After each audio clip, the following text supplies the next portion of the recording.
భారతదేశ ఎన్నికలు స్వేచ్ఛాయుతము, న్యాయబద్ధమైనవేనా? పాలకపక్షం పాల్పడుతున్న ఎన్నికల అక్రమాలు ఓటర్ జాబితాలను రూపొందించే దశ నుంచే ప్రారంభమవుతున్నాయని, ఇందుకు భారత ఎన్నికల సంఘం తోడ్పడుతోందని ఆరోపిస్తూ ఆ రాజ్యాంగ సంస్థకు వ్యతిరేకంగా ప్రతిపక్ష నాయకుడు రాహుల్ గాంధీ చేస్తున్న రాజీలేని పోరాటంతో ప్రారంభమైన చర్చది. ప్రశస్త సేవలందిస్తున్న ఒక ప్రజాస్వామిక సంస్థను అప్రతిష్ట పాలు చేసేందుకే కాంగ్రెస్ నాయకుడు అబద్ధాలు ప్రచారం చేస్తున్నారని మోదీ ప్రభుత్వ మద్దతుదారులు ఆరోపిస్తున్నారు. అధికారంలో ఉన్న వారికి ఇబ్బందికరమైన ప్రశ్నలు సంధించేందుకు సాహసించిన ఏకైక నాయకుడు రాహుల్ అని ఆయన విధేయులు వాదిస్తున్నారు. ఈ వాద ప్రతివాదాల రణగొణ ధ్వనిలో మన మౌలిక ప్రశ్న, భారతదేశంలో ఎన్నికలు నిజంగా స్వేచ్ఛాయుతంగా, పక్షపాతరహితంగా జరుగుతున్నాయా అన్న దానిపై నిష్పాక్షిక సమాధానాన్ని కోల్పోయింది.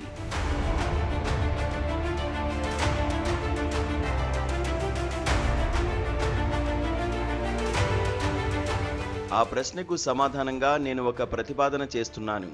భారతదేశంలో ఎన్నికలు చాలా వరకు స్వేచ్ఛాయుతమే, కానీ అవి తప్పకుండా నిష్పాక్షికంగా జరుగుతున్నాయని చెప్పలేం.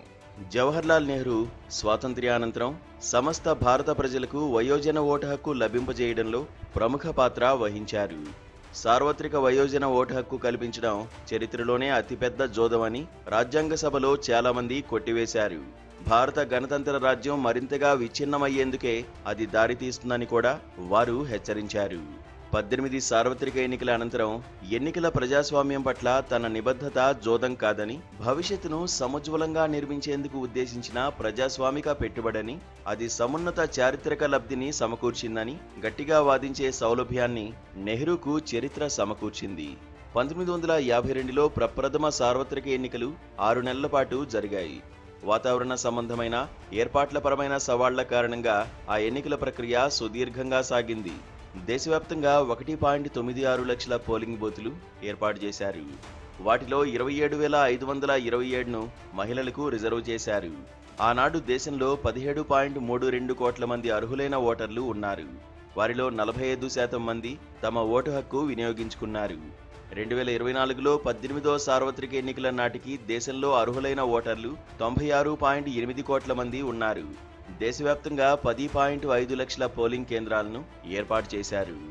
అర్హులైన ఓటర్లలో 64.6 కోట్ల మంది ఓటర్లు, అంటే 65.9% మంది ఓటర్లు తమ ఓటు హక్కు వినియోగించుకున్నారు.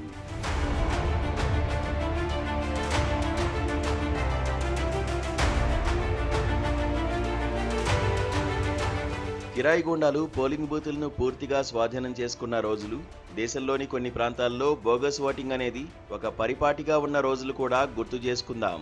ఒక పోలింగ్ బూత్ను స్వాధీనం చేసుకున్న ఘటనకు నేను ఒక ప్రత్యక్ష సాక్షిని. 1990లో మహారాష్ట్ర విధానసభ ఎన్నికల్లో ముంబైలోని ఉమేర్ ఖాదీ ప్రాంతంలో ఆ ఘటన చోటు చేసుకుంది. మతపరమైన భావోద్రేకాలు ప్రబలంగా ఉన్న పరిస్థితుల్లో ఆ ఎన్నికలు జరిగాయి. ముంబైలోని ఒక నియోజకవర్గంలో శివసేన, ముస్లిం లీగ్ అభ్యర్థులు ప్రధాన ప్రత్యర్థులుగా ఉన్నారు. ఇరుపక్షాల వారు పోలీసులను లెక్క చేయకుండా పోలింగ్ బూతులను స్వాధీనం చేసుకుని బ్యాలెట్ పత్రాలపై తమ అభ్యర్థికి అనుకూలంగా ముద్రలు వేశారు. అప్పటికింకా ఈవీఎంలు లేవు. టీవీ ఛానల్స్ ముందునాటి రోజులవి. ఓటర్లు ఇప్పుడు గతంలో కంటే చాలా చైతన్యశీలురుగా ఉన్నారు. తమ ప్రజాస్వామ్య హక్కుల గురించి వారికి మెరుగైన అవగాహన ఉంది. గత కాలంలో జాట్ దబాంగులు సృష్టించిన దౌర్జన్యపూరిత పరిస్థితుల కారణంగా తమ అవ్వలు, తాతలు, తల్లిదండ్రులు ఓటు వేయలేకపోయారని హర్యానాలో నా పర్యటనల సందర్భంగా గ్రామీణ దళితులు పలువురు వివరించారు. అణగారిన కులాల వారిలో ప్రజాస్వామిక చైతన్యం బాగా ఉన్న రోజులివి.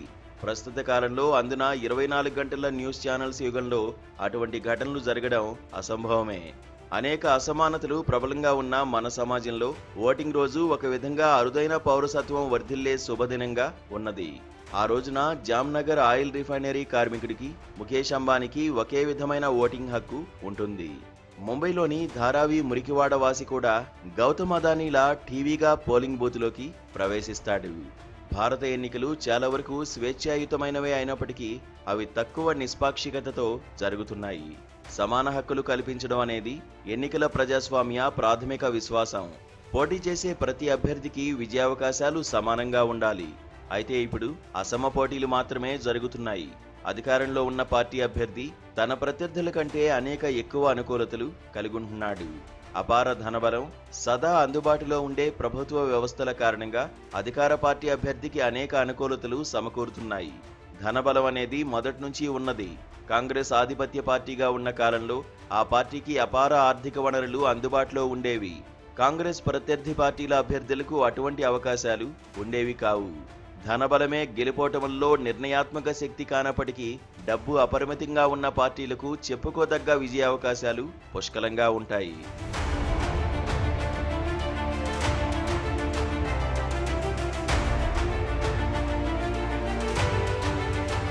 వ్యాపార, పారిశ్రామిక వర్గాల నుంచి ఆర్థిక వనరులు ఏదో ఒక విధంగా అన్ని పార్టీలకు లభిస్తాయి. అయితే ప్రభుత్వ వ్యవస్థలను ఎలా ఆయుధీకరణ చేస్తున్నారన్నదే గెలుపోటములను నిర్ణయాత్మకంగా ప్రభావితం చేస్తుందని చెప్పొచ్చు. ప్రభుత్వ ఏజెన్సీలను నిస్సిగ్గుగా దుర్వినియోగపరిచి అధికారపక్షం అభ్యర్థులు పోటీలో ముందుండేలా చేస్తున్నారు. కేంద్ర ప్రభుత్వ ఏజెన్సీలైన ఎన్ఫోర్స్మెంట్ డైరెక్టరేట్, స్థానిక పోలీసుల సహకారంతో రాజకీయ ప్రత్యర్థులను లక్ష్యంగా చేసుకుంటున్నారు. ప్రభుత్వ నిధులు పూర్తిగా అందుబాటులో ఉండడం అధికారంలో ఉన్న వారికి ఒక ప్రధాన అనుకూలత. ఎన్నికలు జరిగిన ప్రతిసారి అధికార పార్టీ పన్ను చెల్లింపుదారుల సొమ్మును సంక్షేమ ప్రయోజనాల పేరిట సంభావ్య అనుకూల ఓటర్లకు పంపిణీ చేస్తోంది. కొన్ని సంవత్సరాల క్రితం రేవడి రాజకీయాలపై చర్చ జరగాలని ప్రధానమంత్రి నరేంద్ర మోదీ పిలుపునిచ్చారు. చిత్రమేమిటంటే ఓట్లకు నోట్లు ఆటలో ఇప్పుడు బీజేపీయే అగ్రగామిగా ఉన్నది. మహారాష్ట్రలో లడ్కీ బహిన్ పథకం లేదా బీహార్లో ముఖ్యమంత్రి మహిళా రోజ్గార్ యోజన కింద మహిళలకు 10,000 రూపాయలు ఇవ్వడం మొదలైనవి అందుకు నిదర్శనాలు. మీడియా కథనాలను ప్రభావితం చేసేందుకు, నియంత్రించేందుకు ప్రభుత్వాధికారాలను ఉపయోగిస్తున్నారు. ఎన్నికలకు ముందు ప్రచార పర్వంలో భాగంగా వాణిజ్య ప్రకటనలతో మీడియా సంస్థలకు విశేష ఆర్థిక లబ్ధి సమకూరుస్తున్నారు. దీనివల్ల ప్రతిపక్షాలకు మీడియాలో న్యాయంగా లభించవలసిన ప్రాధాన్యం లభించడం లేదు.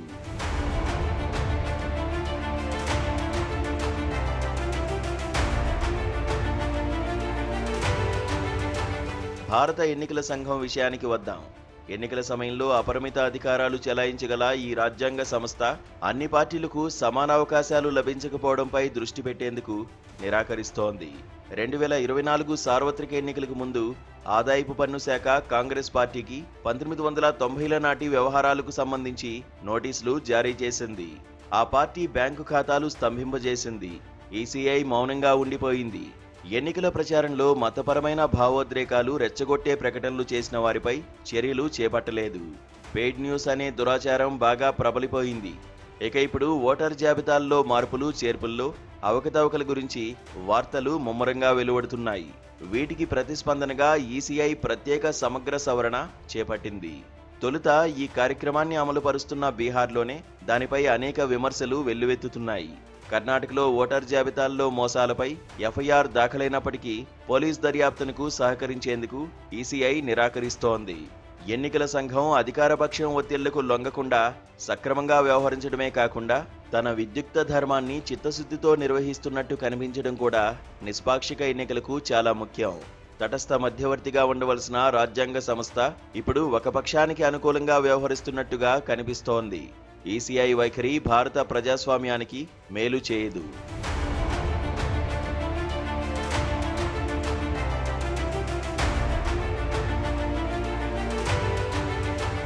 భారతదేశ ప్రప్రథమ ఎన్నికల కమిషనర్ సుకుమార్ సేన్ జీవిత కథ ఆధారంగా ఒక బయోపిక్ను నిర్మించేందుకు నెట్ఫ్లిక్స్ సంకల్పించింది.